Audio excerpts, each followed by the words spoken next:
The Clean and Wholesome Land by Ralph Sholto. While Professor Cargill lectured from the rostrum, Neil Pardo prowled the dark auditorium. This, he knew, was the place to find them. Here was where they whispered and plotted and schemed, feeling safe in this pure, hard core of patriotism. Safe because Cargill was the director of education in the new state, just as Pardo was the director of public security. Safe because Cargill's lectures were given before a command audience, with attendance strictly mandatory. The insistence was not really necessary, of course. The people would have come to hear Cargill regardless. He was a compelling, magnetic personality. Even now his great voice was booming out. And upon this anniversary of the new state, we can look out with great pride upon a clean and wholesome land. With strong emotion, we can look upon the physical manifestation of our glorious principles, that only through self-effacement, through frantic love for the state, can the individual come to complete physical and mental fruition. Upon this anniversary, we see our enemies, both within and without, broken and completely subjugated. This was the place they whispered and schemed and plotted. Pardo prowled the aisles, his eyes piercing the darkness, spotting them, cataloguing them. And thus he came upon Emil Hillerman, his deputy of vital intelligence, sitting dutifully in the end seat of a middle aisle. Hillerman's thick lips hung lax, his eyes squinted laboriously as he sought to follow the thread of Cargill's lecture. Pardo tapped Hillerman on the shoulder. The latter started guiltily. He whirled and sought to identify Pardo in the semi-darkness.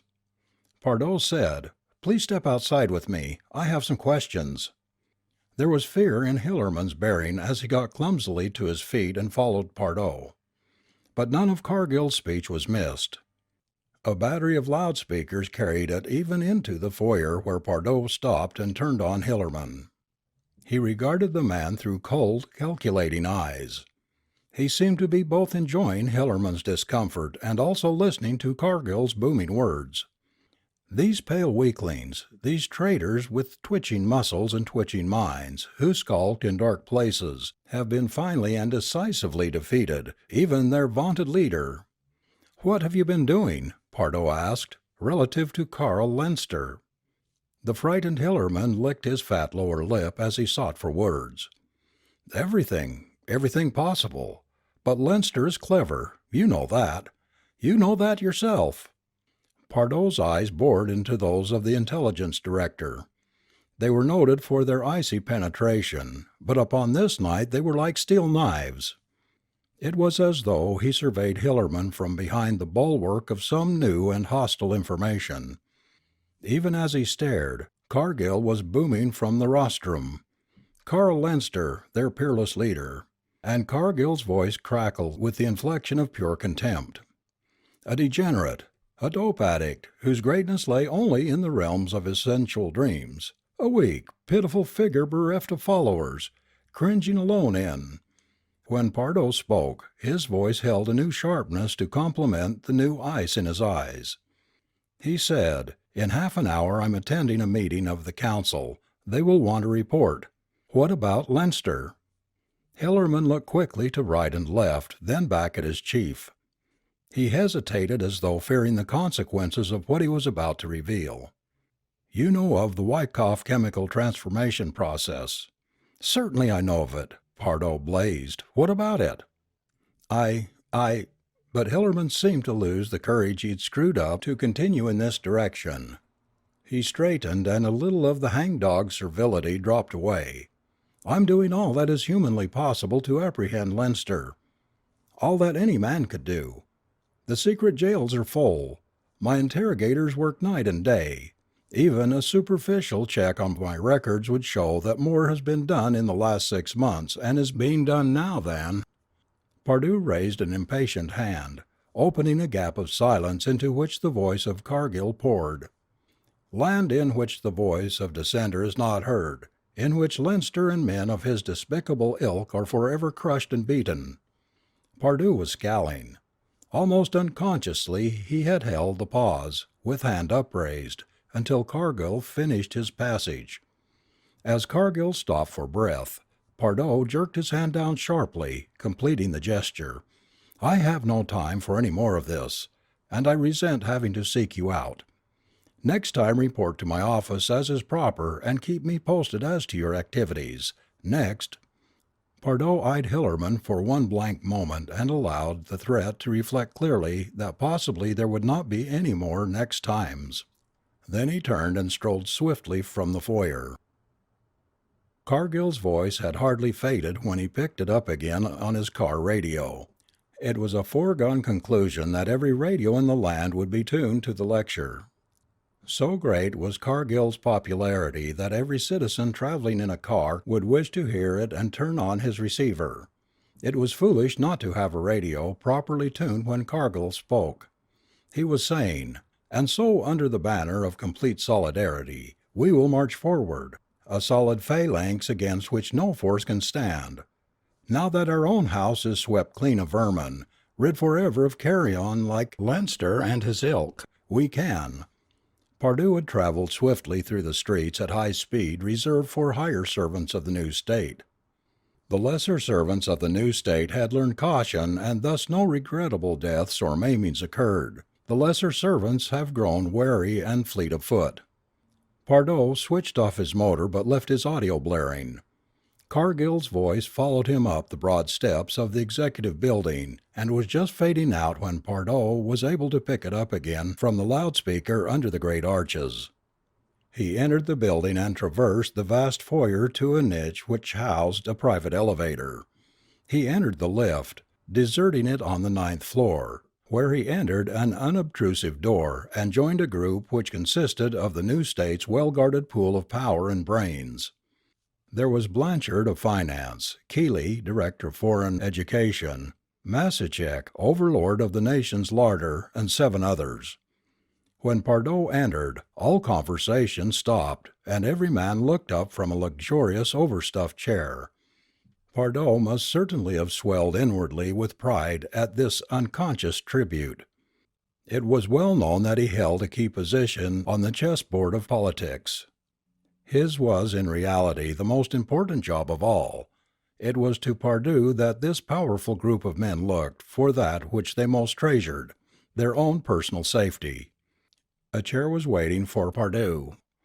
He said, "I'm sorry to be late, gentlemen. I have been on a personal tour of inspection. I'm sure you will forgive me, however. I have a most interesting report." He seated himself, timing the action so it coincided with the ebb of applause coming over the speaker. Applause from the loyal multitudes who had just heard Professor Cargill end his lecture. As it was now permissible, Blanchard reached under the table and snapped a button. The speaker went silent. "An interesting report?" Keeley asked. "Amazingly so," Pardo said. "I have just unearthed a traitor in a high place." Every man in the group strove not to react, and this striving was in itself a reaction. "Most interesting," Blanchard murmured. "Are you ready to name names?" "That is my intention, but in order to forestall a great many questions, let me give you a complete background. Hillerman, ambassador without portfolio, and very close to the man of almost sacred name who never attended these meetings, felt strong enough to evince impatience. The name, man, first name, then the details." Pardo smiled coldly. "Very well. The name is Carl Leinster." Hillerman sprang from his chair, his face bordering on purple. "Is this a joke, Pardo?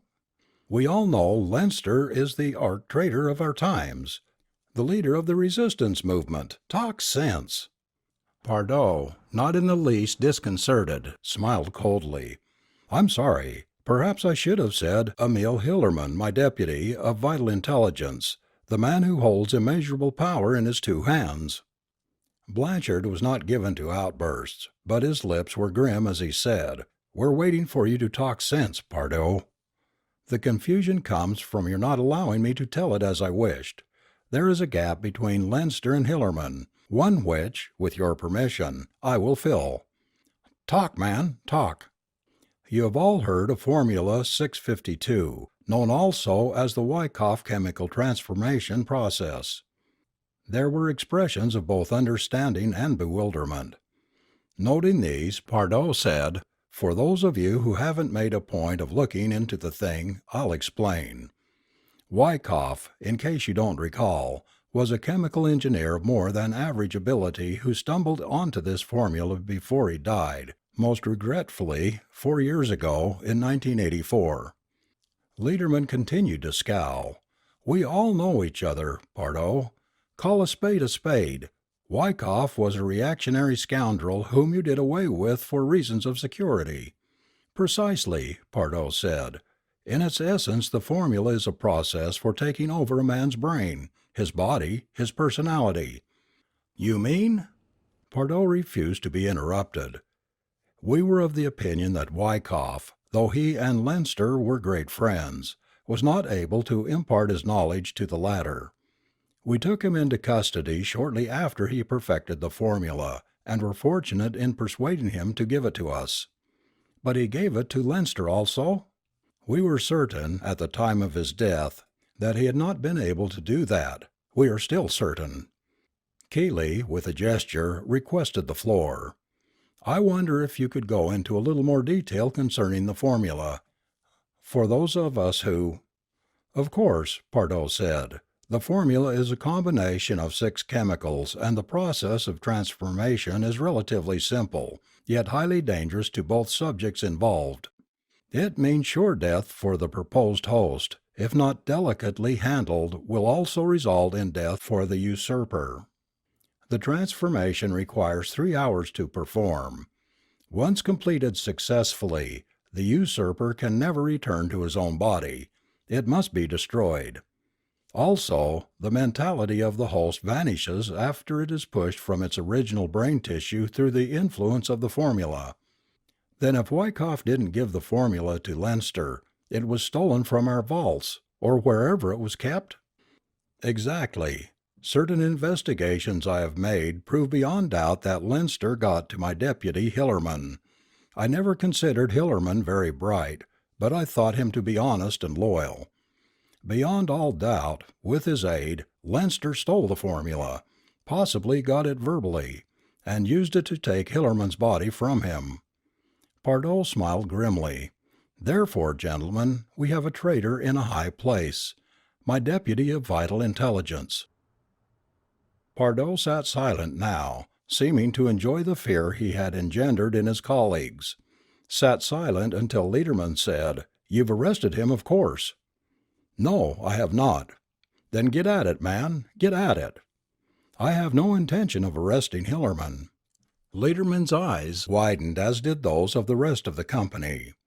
But Blanchard, even under the impact of such a bombshell, had the presence of mind to glance at his watch.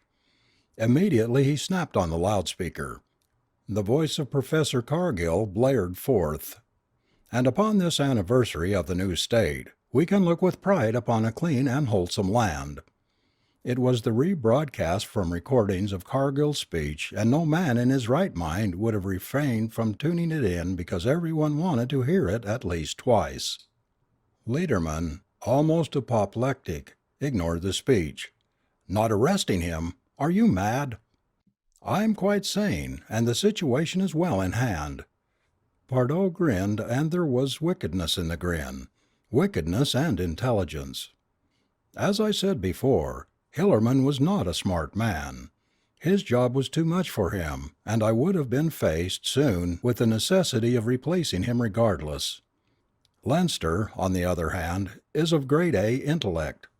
But, gentlemen, he is frightened, badly frightened in his new environment, and in order to ensure his own safety, is doing an excellent job.